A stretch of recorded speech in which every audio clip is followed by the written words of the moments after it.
We're here at Clash in Italy where we kick things off with the challenger Gunther versus the WWE champion Cody Rhodes for the WWE championship.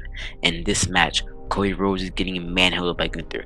Gunther is in control of this match 99%, and which is what we expect from any kind of Gunther match. This is a typical Gunther match where he tries to slow things down and make sure the match is in his absolute favor. And at any point where Cody tries to get back in the fight, he gets put right back down. Gunther at one point in the match leaps off the top rope and drops a splash on Cody Rhodes, which Cody kicks out of. Gunther tries to continue on the pressure, but Cody catches him off guard and takes him out with an enziguri.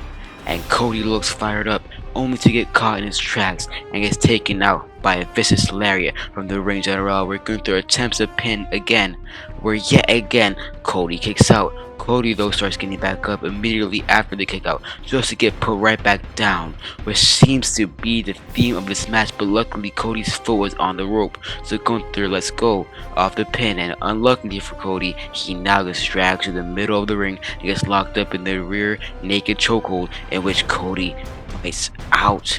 Cody just keeps on fighting no matter what Gunther puts into him, and he finally connects his first big move of the match, which is a crossroads. 1, 2, Cody, let's go. Why? Because Sami Zayn is here walking down the aisle so mysteriously. Last Friday on SmackDown, Sami Zayn left Cody to the hands of Gunther in a rear naked choke, and now Cody is furious and he wants Sami right now. While Sami and Cody are in a stare down, the referee for the match gets dragged out of the ring. By who? We don't know just yet. But in the ring, Cody turns it. Behind Cody is an RKO on Gunther. It seems to be that Randy Orton is the person that took out the referee, and Cody might need to capitalize on Gunther. Why is Randy helping out Cody? Is Cody going to capitalize and take Orton's help? Surprisingly, yes, he does, and Cody retains his WWE Championship. Why did Randy help out Cody? That is a question to be answered for the weeks to come.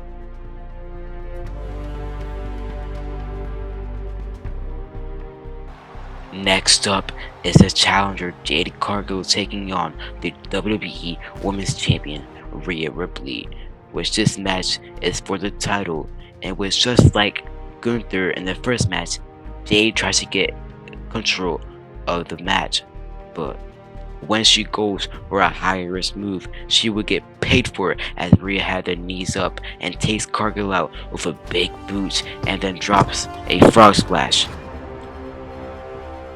But before she capitalizes, in comes Michin and BFAB, where help arrives immediately for Ripley, as Flair takes BFAB out with a natural selection, and Alexa Bliss takes Michin out with some sort of variation of her sister Abigail.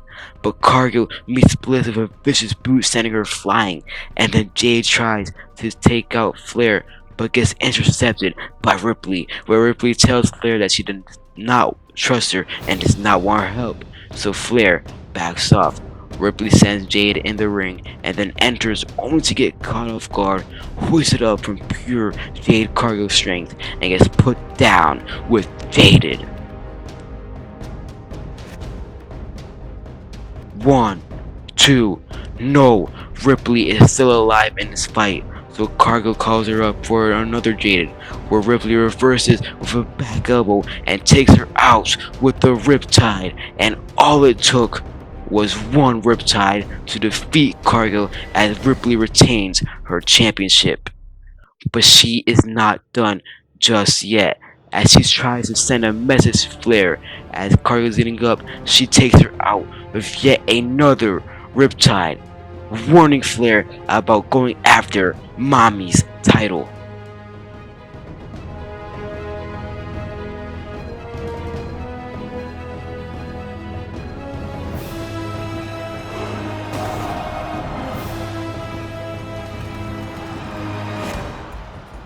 And now it's Oba Femi versus Brock Lesnar, which right off the gate they begin throwing hands, where Oba will ultimately get the better of Brock and hoist him up for a fall from grace. Will we get a repeat of what happened at Mania? No.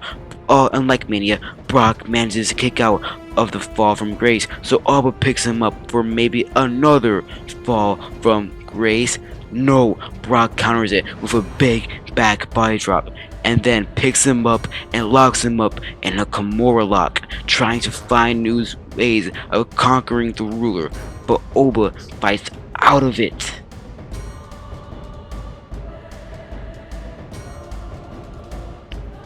Just to get put right back down with a fatal F5.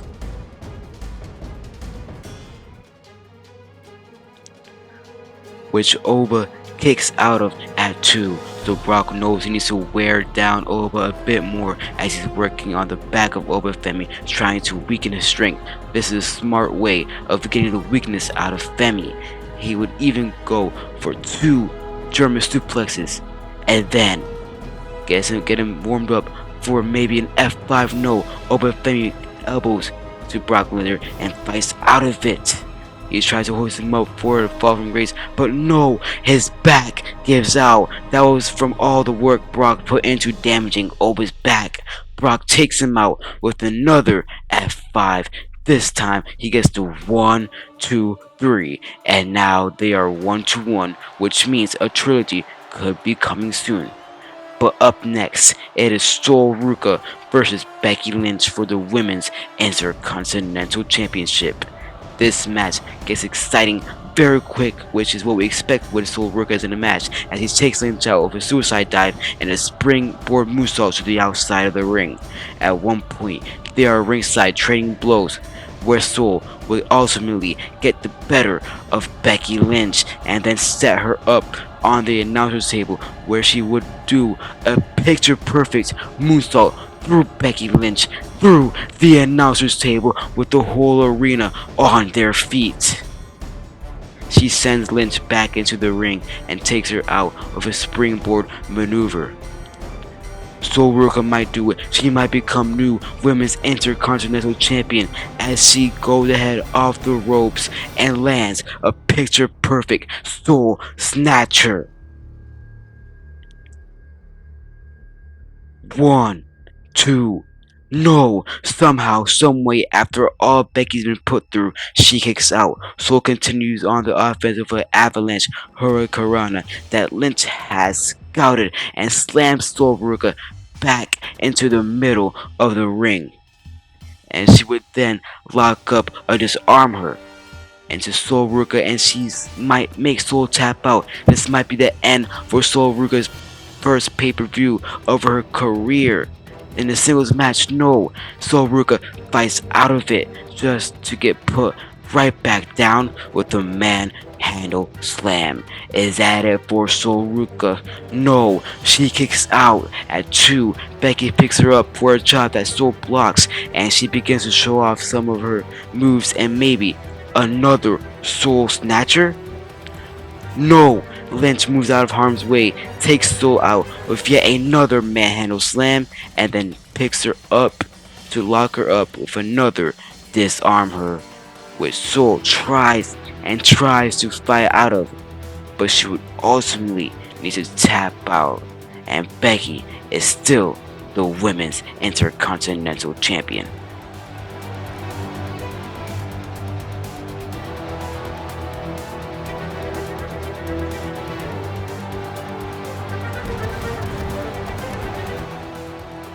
Next up might just be the most violent match of the night, because it is Tribal Combat. The winner of this match not only wins the WWE World Heavyweight Championship, but also the Ula Fala, which is an important piece of silverware in the Anoa'i family.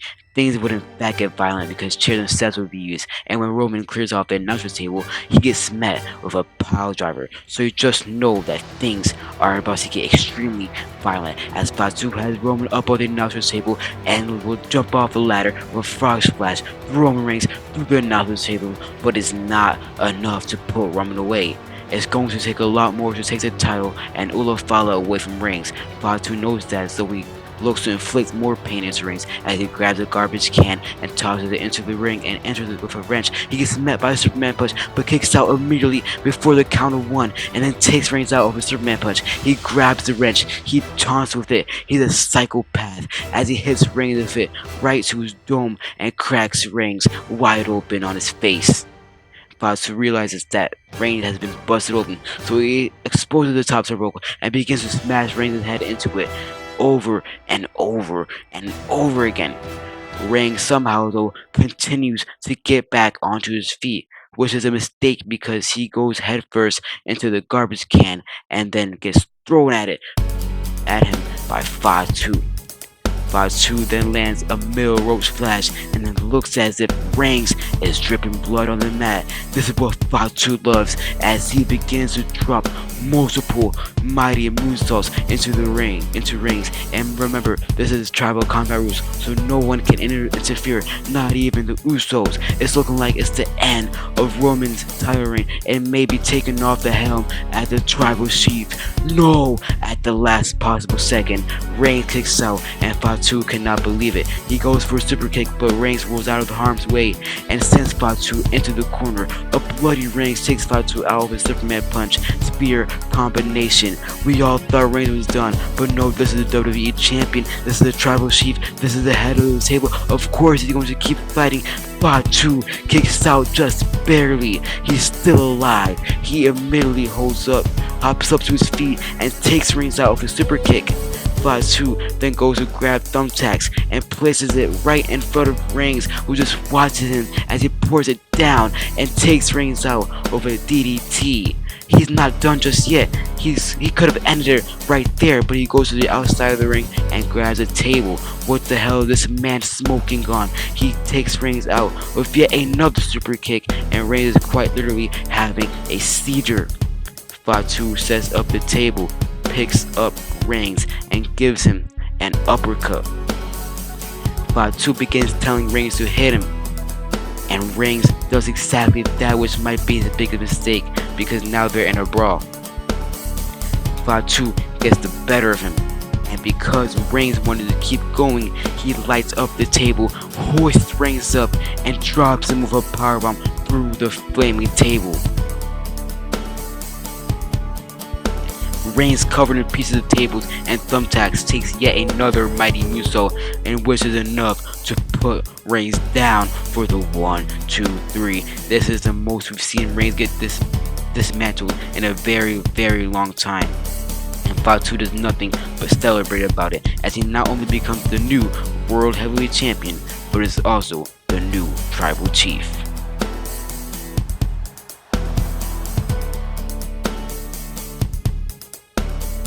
Fatu exits the ring, but for some reason Roman still gets up to his feet. Even though he lost, he's still going to stay resilient, but that wasn't a good idea because Fatu takes him out with a super kick and yet another mighty moonsault. He then leaves Roman Reigns a bloody, battered, and bruised mess in the ring, which is the future of the bloodline. And the world title picture is going to be a horror in the upcoming weeks, with Fatu at the top with the world championship and the Ulafala.